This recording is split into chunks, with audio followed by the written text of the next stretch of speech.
Hey love bugs, welcome back to another Tarot Lover Reviews. Today we are taking a look at the Enchanted Forhaxa Tarot created by MJ Cullinane.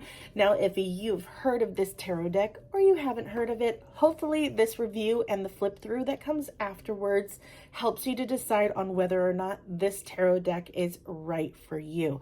Now if you want to skip straight to the flip through, take a look down in the description of this video.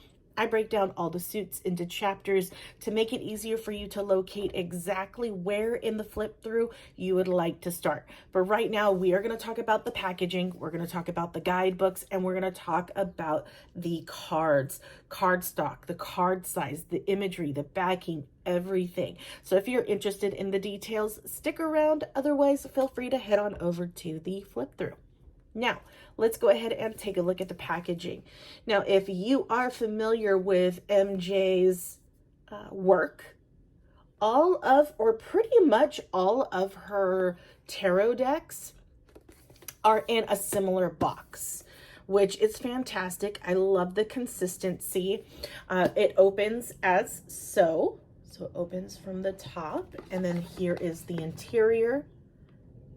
And if you want, you can pause to read that, and you can see how thick the packaging is. I am always happy when I see this because that lets me know that my tarot deck will be well protected in the packaging should it accidentally fall to the floor.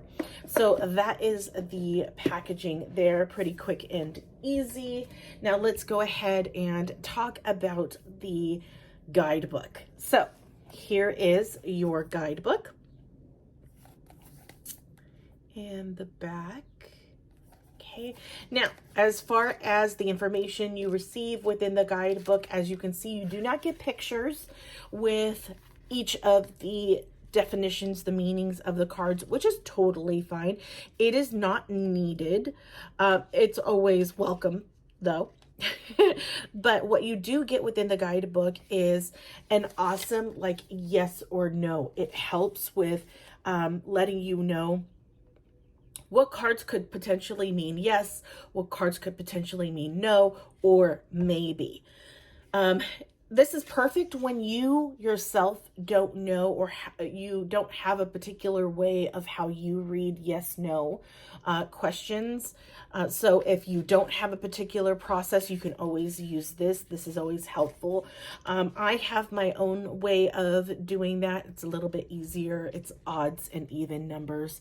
Odd being no, yes, evens being yes, just makes it so much simpler and easier to get through. But if you like to have a little bit more meaning towards it, you can always use the information here. And then you do get tarot spreads. You don't get a whole lot. You get a single card breakdown, and then you have this particular spread right there that you can utilize.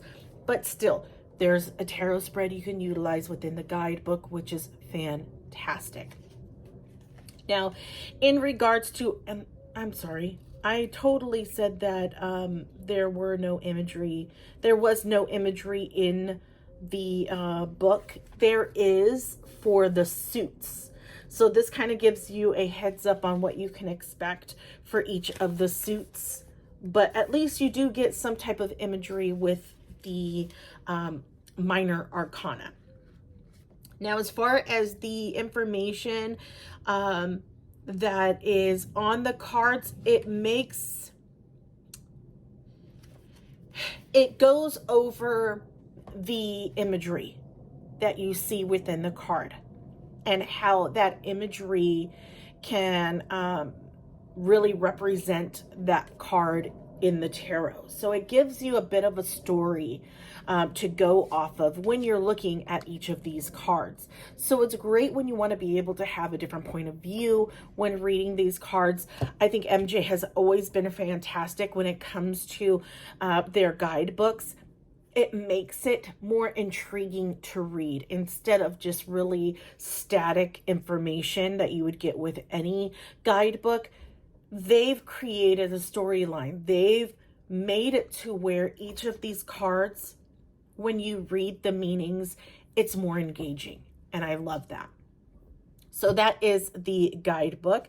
Let's go ahead and take a look at the cards. Now the backs of the cards look like this. And it is a matte finish, as you can see. Now the card size, this is what I have noticed with MJ's tarot decks, that they do not follow the standard tarot card size. They are much larger. Now I do have a card here so that you all have something you can compare it to. It is a standard Rider-Waite-Smith tarot card. But just to give you an idea of the size difference, okay?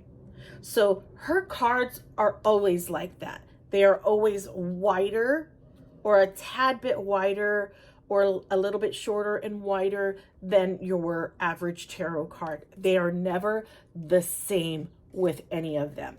So if you have any of the other tarot decks from her, you'll definitely see and actually feel the difference. Now, some of the tarot decks from her, they don't have the same type of texture. So I will say that the Guardians of the Night has a similar matte finish texture.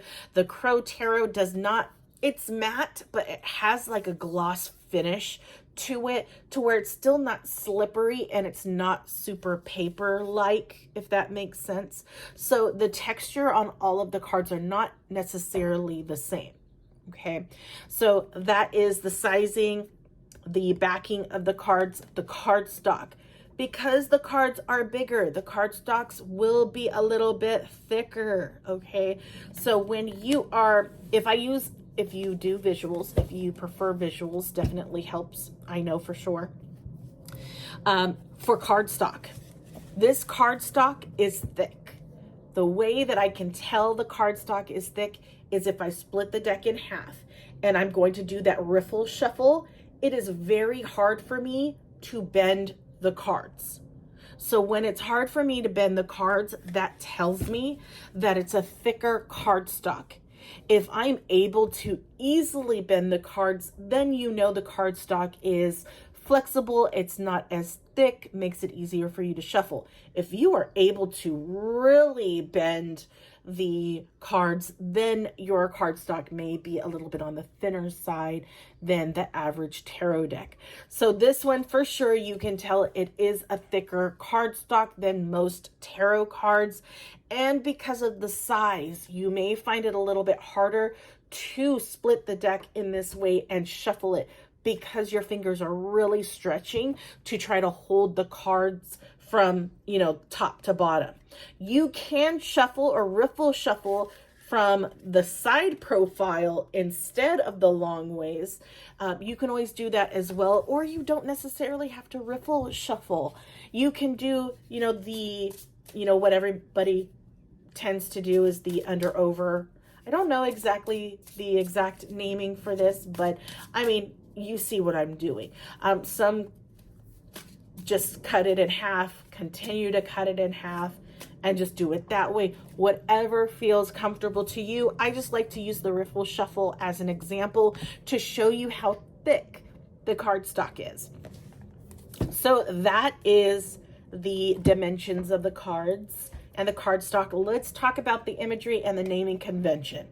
So with this, I always do a comparison to the Rider-Waite-Smith imagery and naming conventions, mainly because a lot of the guidebooks out there that you can purchase separately is based off of the Rider-Waite-Smith imagery and naming convention. So it's always helpful for me to point these things out so that you know, if you were to buy this tarot deck, whether or not it will work with some of the guidebooks that you have on your bookshelf.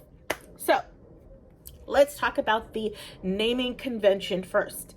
Naming convention, as you saw within the guidebook, is different when it comes to the minor arcana. The major arcana is exactly the same. No differences there to the Rider-Waite-Smith. The minor arcana, they are cut up into, or not cut up, they are separated by elements instead of the suit names. So of course, each of the suit names do correspond to a particular element, and that's exactly what is happening in this particular tarot deck. So for your Pentacles, you have earth. For your cups, you have water. For your fire or wands, you have fire. And then for swords, you have air. So those are the 4 suits, your 4 elements. So that's what you will see as a difference in regards to the naming of these cards. Now, when it comes to the court cards, there is one minor difference, and that is with the kings. The kings in this deck is not called kings. They are called elders. Okay, so that is the only difference when it comes to the court cards and the minor arcana naming. So that is that. Let's talk about the imagery. The imagery is beautiful. Definitely vibes with what, with MJ's art style. Is it something that I like? Not so much. I don't think I will utilize it as much as I was hoping to. I don't know. It's a me thing. It has nothing to do with just, it is not my art style type. I love the animal, the way that she does the animal tarots that she has. I love it. I just don't think that this tarot deck is up my alley. So that's one thing that I will say. The imagery is beautiful, but it is not something that I gravitate or resonate with, which is totally fine. It happens, especially if you're looking at, you know, the little samples of the cards online, and you don't see all of the cards. The samples are like one of the best cards within the deck. They're beautiful. But then when you get the deck and you see all the other cards, it just doesn't flow as well. And it happens. It definitely happens, which is why I like to do these particular types of videos, because I want to make sure that you guys all see these cards and really be able to make a decision on whether or not this tarot deck is right for you, right? So again, imagery is beautiful. You have fairies in there. You have mermaids in there. And then you have animals in there. It's just the art style doesn't necessarily work for me. But anyways, that's pretty much it. There's a lot of imagery. There's a lot of symbolism. There's a lot that you can utilize, a lot of color that you can utilize within these cards that I feel will ignite or spark a discussion or a topic that needs to come up when you do your readings, which is fantastic. I love a lot of cues that I can use within the cards of a deck to really get my intuition going. So I love that. But yeah, pretty quick and simple. I don't think I have anything else really. I love the animals. Don't get me wrong. It's beautiful. I think it's the figures. I think it's the figures, the characters being used. It's, yeah. I'll just leave it at that. All right, you guys, I hope this helped. And if it has, leave a like and take a look at my channel. See if there are any other tarot decks you might be interested in seeing a review on. Yeah, and let me know. But without further ado, here is the flip through. Enjoy, and I will talk to you guys later. Bye.